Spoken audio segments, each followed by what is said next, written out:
Hello, everyone. Welcome to the Horror Room. I'm Travis Bruce, and today we're doing another indie horror spotlight.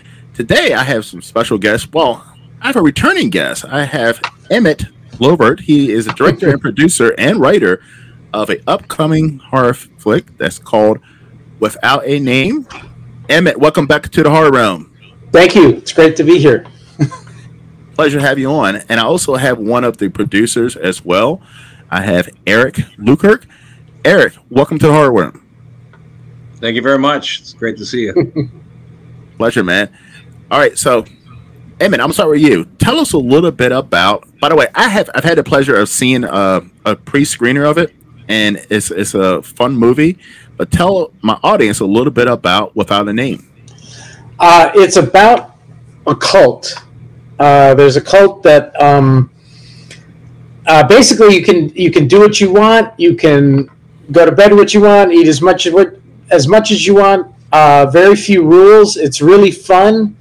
The only downside is that when you turn 40, they kill you. And we've got a little boy who joins this cult, and he's having the time of his life, and his father is trying to get him out. So it's about the struggle to try to get the boy out of the cult. Now, why the age 40? Well, there's a practical consideration, which is that some of the best actors I know are you tend to start coming into your own. I mean, obviously there are brilliant actors and who are babies, but you just get better as you get older, and so it's just it was just easier to find good people if you edged up the the upper limit a little bit. But also, I didn't want a direct compare. We didn't want a direct comparison with Logan's Run. And if you remember the science fiction film Logan's Run, that's about an idyllic society where everything is wonderful, but they kill you when you turn 30. And they don't tell you they're killing you. They say you're going to renew. And of course, nobody renews, and everybody who tries to renew dies, but they don't tell you that part. Exactly. Now, Eric, you're working with Emmett. Is this your first time working on a feature length? It's the first time producing one. I had met Emmett on a small, low-budget SAG film, and we liked working with each other. I was acting and doing a bunch of crew with that project, and Emmett said, "Hey, why don't we make a movie together?" And here we are, sitting chatting with you today. Yes. Now, once again, I'm not going to be trying to give anything away, but one of the things about this movie is it is a cult. They do prey on the youth, the young, the ones who are unhappy with, the parents or their life or their situation. They feel like they're missing something. Now, did you two do any research on cults while making this movie? I did. I mean, obviously, I've watched documentaries about Scientology and some other ones, and it was always interesting to me that they're very seductive, and it's always there's one cult that they love to do personality tests, and they're actually known for having people stand on Hollywood Boulevard in nice clothing, and they're very polite and they're very nice hair and everything, and they invite you to come in and take a free personality test and find out find out who you really are, and it's fun. When you get sucked into something like this, it's fun, and there's a promise of real realizations about yourself, and they don't start exacting payment from you until a little later. And I actually think the cult in our movie is better than those because none of the kids have any money, and the cult's not about that. Not at all. Not at all. They're not trying to get your money. They want your energy. They want your strength, which young people have so much of. Yes, exactly. And one of the things they do too is with one of the characters, when it comes to young men, boys, one of the things that motivates us are girls, the opposite sex. So you put that in front of a young male, you have his attention. Yeah, we're pretty simple that way, aren't we? I know. Throughout all of time, yes. It's like I was in a fraternity in college, and we would have these rush parties, which is how you meet people to get them to join your fraternity. And of course, the challenge was always try to get girls to your party, because the guys coming through rush, they might like the guys, but they see the girls and then they're just mesmerized. Yes. Because I was actually talking to a actress, and she didn't understand the concept of men. I was trying to explain to her. I was like, when it comes to men, especially young men, everything we do in our lives, all of our motivations, getting a good job, college, the car we drive, what dress, it's all about pussy. I mean, it really is. Like everything. It really is. And like most women don't understand that. Like, but that's how men are. I mean, until we get married and we settle down, and then it's a little bit less about that. But until we get to that point, it's all of our motivations about attracting the opposite sex. Yeah, and it's very sad too, because in their own way, women are so hopeful. Hey, there's Griffith. He's our director of photography for our film. Hey guys, Griffith, welcome to the horror room. Thank you. I was stuck in traffic. It took me an hour and 20 minutes to go 8 miles. Oh my god. Oh. Yeah. Digging your Gremlin shirt, by the way. Thank you. Got my gizmo on. Yeah. I've got the Goonies, but you can't really see it. Hey. Oh yes. The 80s, good, at the best time. Absolutely. And Griffith, your arrival is very good, because he was just talking about how it's all about sex and how the attraction of opposite sex, and even on set, Kitten gets out of the car, Griffith is filming it, and they yell cut, and Griffith's like, "Yeah, that's hot. Can we do that again?"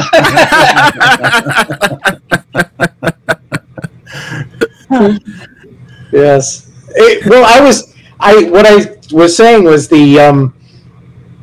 it's very sweet how women try so hard to assign deep meaning to men. Like, what did he mean by that? What was he? Why did he wait so long to call me back? What was he trying? That's like, don't go deep. It's not. It's all on the surface. Yes. When it comes to men, it's literally all on the surface. And like, but I think a lot of women think that men think the same way as women. That we're humans. We think the same. No, men and women think completely differently. And we want to go men, deep, we're literally on the surface. Exactly. By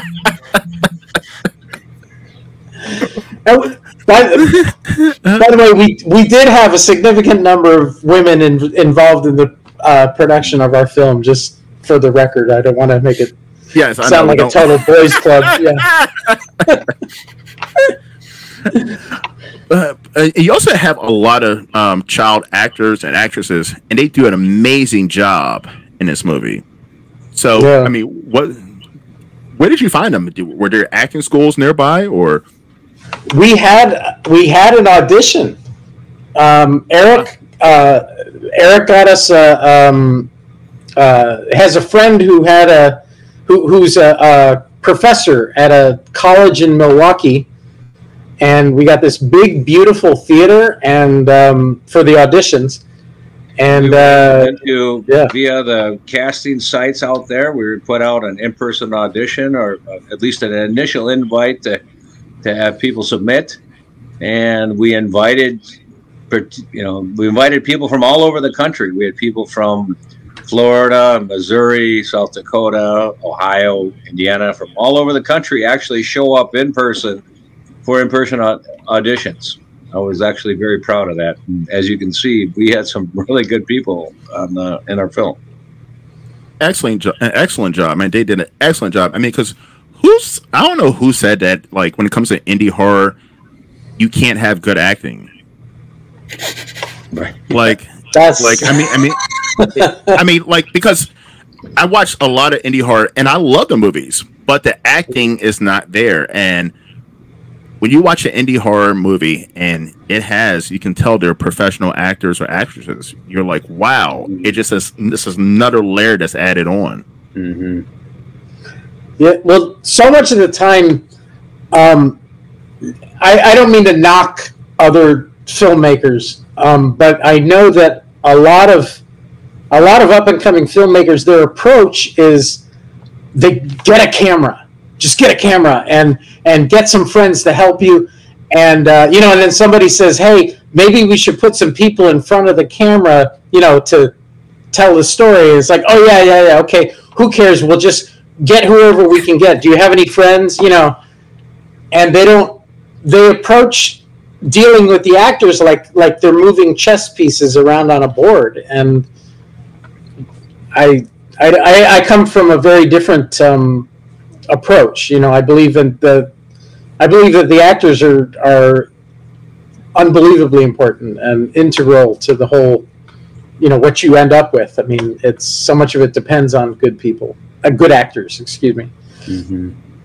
I 100% agree, and I'm gonna ask all three of you this question. So, what was the biggest struggle during the production of this movie? And what was the biggest surprise? What was the one thing you're like, wow, that went so smooth? Those are both Eric questions. Yeah. Go ahead. Griffith, you're up first. Oh, I'm up. Griffith, up first. You're first. Griffith, you're first. I would say the biggest challenge, and Eric can tell you a lot more about this, was about halfway through filming. We not only lost, I think, almost half our locations, we also lost where we were staying.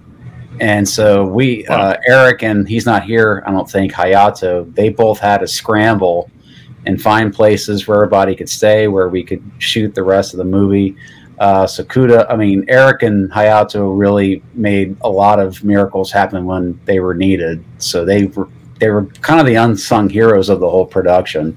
And I was very thankful that they were doing that instead of me, because I think I would have drowned in that situation. But they really they worked hard, and we ate a lot of good food while we were up there. Thanks, Eric, by the way. Really appreciate that. We got to eat at a lot of really nice restaurants in the Kewaskum area. Eric knows the area very well, so we really were able to kind of enjoy a lot of places while we were there. But I would say that was the biggest challenge, was halfway through filming, we have to find all new locations, figure out where we're staying. And I think Eric and Hayato did that in just a day and a half. Is that right? Oh, no, 5 hours. 5 hours. Yeah. You and Hayato are two incredible people. I'm just going to throw that out there. Hey, thank you. I'm going to piggyback on what Griffith just said, because I remember in the midst of that being told, like, hey, we got to move out of where we're sleeping, and we don't have any, we lose all our locations. And I remember thinking, this is the moment when people could lose their minds.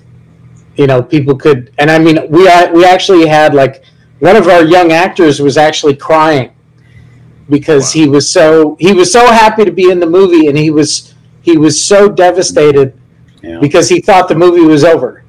Mm-hmm. And he thought he was going home, and that was it. It was never going to get finished. And I mean, other people could have had much more intense reactions. But Eric and Hayato honestly were very, very calm through the whole thing, and we just picked up. The great thing is that this move had to happen on our 1 day off. Yeah. So we didn't even lose any filming. We didn't get to have a day off. But day off, that sucked. Yeah. Yeah. But we didn't lose any filming. I mean, it just picked right up. So I afterwards. So Eric, you want to chime in on? Well, you two nailed it. I mean, that was definitely the most difficult thing is getting that phone call. Hey, come here, talk to me, and you need to be out in 4 hours and find new locations to work. So I did it. It's the military in me, the whole adapt and overcome. And the fact remains, I think the easiest part for me was to not worry about what comes next. I didn't think about that. It was just, okay, how do we adapt and overcome, and how do we make this thing happen? And so that, out of the entire movie itself, that was probably the easiest of it. The second easiest was the actors themselves. I was really worried. I was thinking we're going to be herding cats, because we have upwards of 25 kids under the age of 18. Yeah. This was going to be horrible. And fortunately, Emmett did a really good job with the kids, probably better than I would have directed them. I think I would have lost my temper a little bit sooner.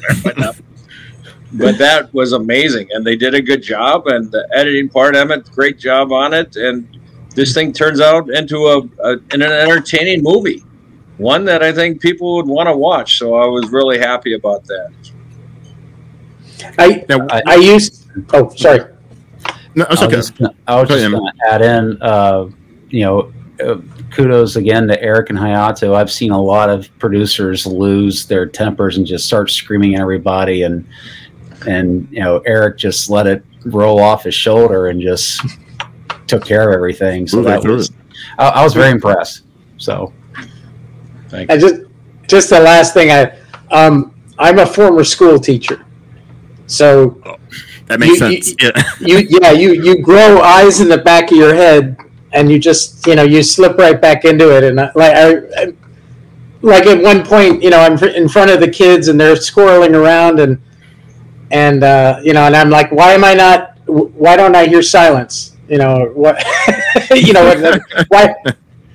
It was, I mean, in a good way, it was kind of like being back in the classroom, because it was very natural for me. And this wasn't Kindergarten Cop, where the guy's like, what are you doing? I enjoyed it a lot, working with the kids. Yeah, because I could imagine. I mean, 'cause there's a lot of kids in this movie, and I was like thinking while I was watching, I was like, that had to be a struggle to keep all these kids not in check, but in order. Yeah. Well, poor Eric almost had a heart attack because we had these kids dancing around a fire. Oh yes, there's that scene. Now, were the parents there? Yeah. Were any of the parents? Yeah. Okay. Oh yeah. And I'm very happy that the parents were there, and nobody was harmed in the making of that movie, including any animals. And I'm going to leave it at that. Mm-hmm. Okay, I'll just say this: we enhanced the fire a little bit in post-production, so it wasn't quite as big as hopefully it looks in the movies. Yeah, I was going to say, I remember it being that big when we shot. I thought maybe I just didn't remember correctly. Okay.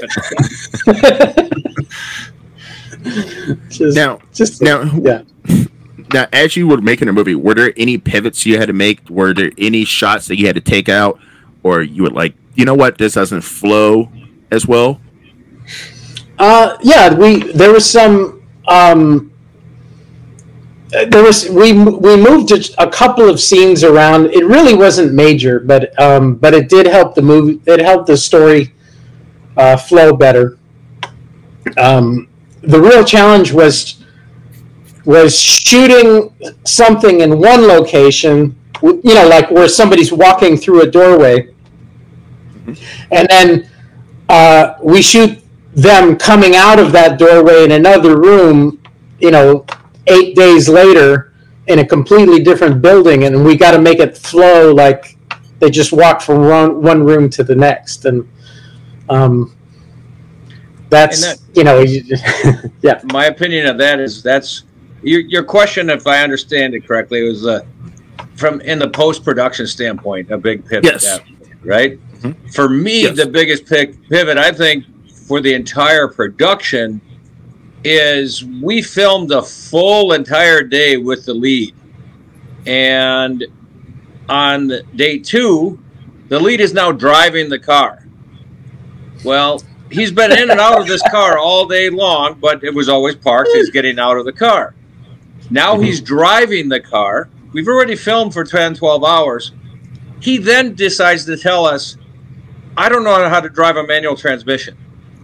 We had to use my car. Badass Mustang. Yeah, that's fine. So that was probably the biggest pivot on the set. Otherwise, we've lost a full day of filming. And so instead, we ended up pushing the car every time it had to be moving.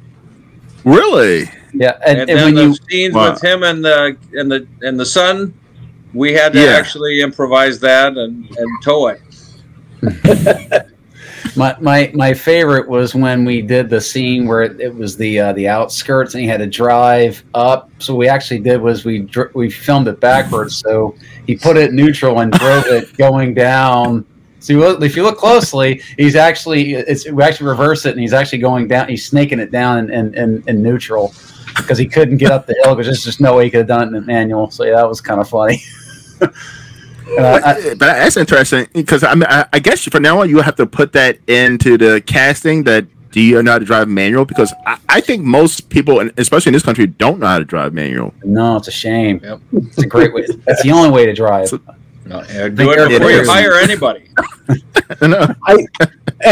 I think on different shots, all three of us at one time or another were driving the car that you see in the the Mustang. Yeah, because we all know how to drive a stick, so it was like, you just jump in and let's shoot you. And I played a dead body in the movie, by the way. It's so everybody pitched in. Yeah. Okay. I'm trying to think what scene that was in. That's when the sheriff gets shot, I believe, and they're driving away. Yes, driving away. Okay. We already lost our sheriff the day before, I think. So we, I just put his shirt on and his hat. And,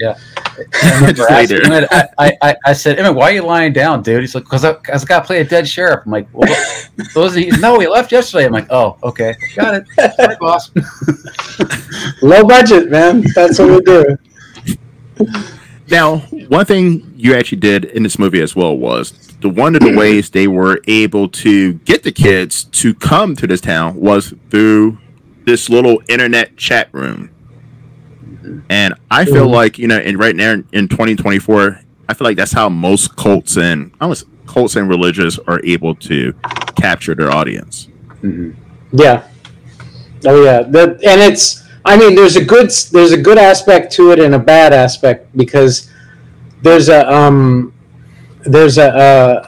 hotline for kids. Well, for hotline for young people, not just little kids. For teenagers, and it's by a group called the Trevor Project. And Trevor, originally when they first were formed, they were a phone-in line, and then they became an online chat room, and then they became a texting. Like they just, as the kids moved away from the ways of communicating that they'd been using, the Trevor people just said, okay, we got to now start offering that too, and they just, because you meet them where they are, and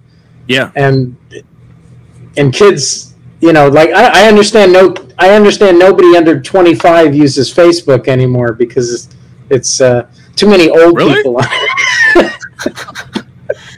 I love Facebook. I'm 41. So. I know. Yeah.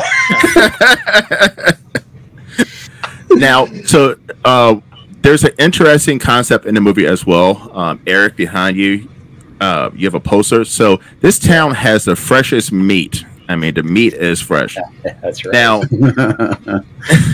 Sorry. guys, listen, you already made it. You know that the aspect of the movie creepy already with the cult and everything. But you added on something else when it comes to this meat. Was that always your initial intent to? Okay, we need to add something else with this cult. There's something else terrifying that this cult does. Yes. And there's little Easter eggs throughout the movie about that too. So I mean, without giving too much of it away, but yes, that was an integral part of the entire script. Yeah, it was one of those things where it's just, a combination. I'm being real careful because I don't want to give anything away, but yeah, just that this cult. Their priority is not money. They don't. Right.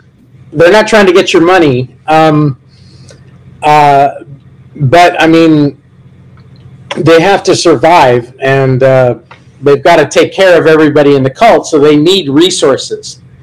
And if they don't have money for resources, you got to get those resources another way. So I hope I hope you get what I'm saying. Yeah. Yes. All right, guys. So listen, this is a fun part of the interview. I'm going to ask you guys 3 questions, random questions. Are you ready? Yeah. All right. I'm going to shoot with Eric. You're first. Okay. What movie would you say inspired you when you were making this movie? What movie inspired you the most? The Shining.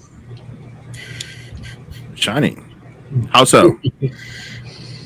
Because I was hoping that and again, I not being the director, but I was hoping that some of it would be the feeling of aloneness would be integral to it. I mean, it is a cult with kids, but the young boy is joining this cult and he doesn't know what to expect and such.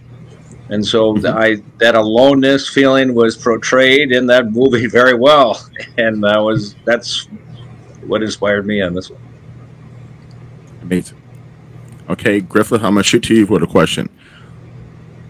What is one takeaway from making this movie that you were like, wow, I knocked it out of fucking park. We knocked it out of fucking park with this one that you're going to take over to your next project?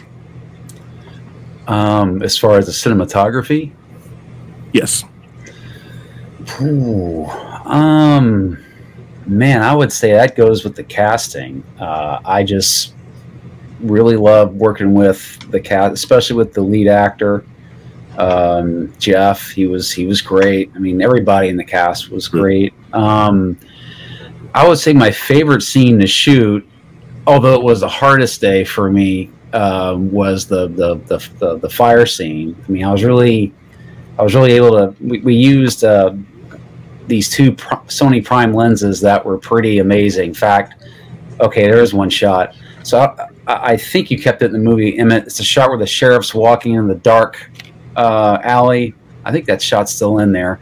Anyway, that was shot with available light at about 11 o'clock at night with these high-speed primes. It was just, it was just like, wow, this is, I'd have to put up any, it was perfect.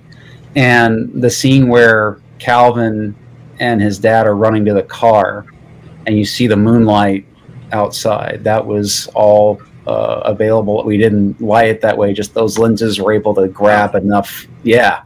So that was, so I really want to use lenses like that for my next film because it made setup very easy a lot of times, because those lenses could get a nice 3-dimensional cinematic image with very minimal lighting requirements, which, you know, for most lenses you got to have lighting on the subject, lighting on the background, lighting on the foreground, lighting for the camera, and to give it that 3-dimensional space, and these lenses didn't need that. And it really I think it really shows in a lot of the footage. So thank you again, Eric, for getting those lenses for us, because boy, they were great. Hey, yeah, a good producer does. Emmett, here's the last question for you. Yes. What is one thing that you wish you could have added? It could have been lighting wise, camera wise. effects wise, if somebody gave you, let's say, another $50,000 on the budget of your movie, what's that one thing that you would love to add to this movie but wasn't in the budget? Wow. Well, I wanted our main restaurant, the Freshest. I wanted it to look more like an In-N-Out burger. Okay. but I'm very happy with the way it looks, and I'm very happy with the way it turned out. And frankly, an In-N-Out burger, like a bright McDonald's style restaurant, would look it might have looked a little too cheerful. So, and I just wanted to add, I wanted to answer the question that Eric answered, which is, sure. I wasn't striving to recapture this movie, but I was very inspired by the look and feel of The Silence of the Lambs.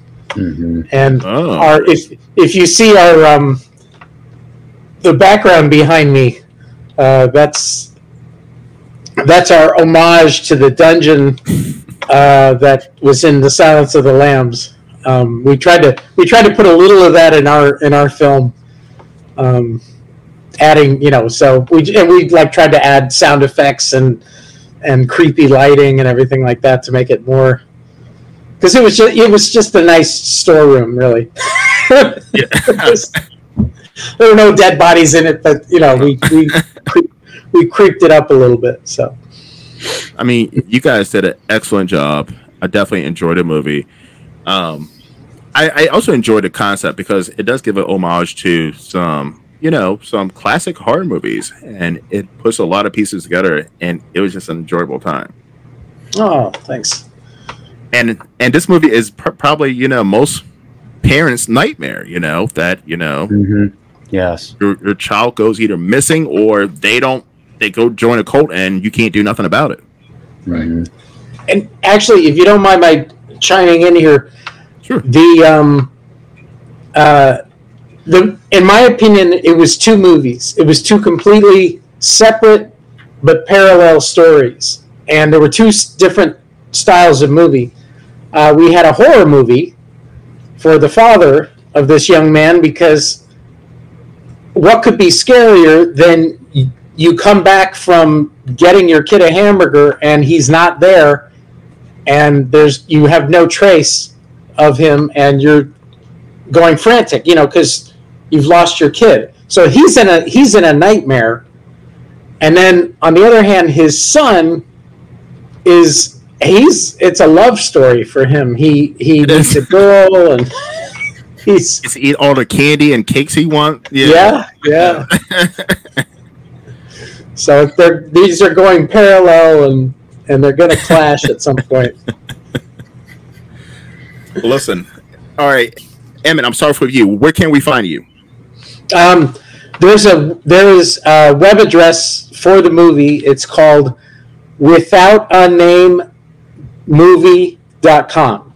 Withoutanamemovie.com. That will take you to the Facebook page for the movie, and that'll have updates on what's happening next, where you can see it. And then me personally, I'm on Facebook. I also have a page called emmettlaverty.com, and I'm on all the socials. So sweet. And by the way, the link to the website for www.withoutanamemovie.com will be down in the description box, so definitely click on that. Griffin, where can we find you? I have my name here. It's stellarblade.com. That's where I keep a lot of my video links and information. I can also be found on the Internet Movie Database or LinkedIn, and it's my first name Griffith, last name Mahaffey, Mehaffey. Awesome. Eric, finally you. Through our movie site, also through Eric Otto Lukert Facebook and Eric Lukert on LinkedIn. And one quick second question. Would you be interested in talking to any of the actors from our film? Most definitely, man. Most definitely. Okay. Yeah. All right. Well, I'll get I'll get that information for you because I'm sure they'd love to talk to you. Most definitely. I also have to throw in, have I also have to say thank you for letting us be here. And Yeah, I also you. have to throw in my company, madtownfilms.com, though. I have to put that there. all set out. Listen, guys, I'm all about helping indie filmmakers, indie creators, I should say. So, more than welcome. Come back anytime. Thank you. Thanks again. Bye. Yeah, thanks, Everyone. Travis. Good to meet you. No problem. You too. Everybody, look out for Without a Name. It is a fun little ride, and it's has you guessing throughout the whole entire time, especially about that freshest meat. All right. All right, guys. Well, thank you for coming to the Horror Room. I'm Travis Bruce. I'll see you guys next time. Take care. See you guys. All right, guys.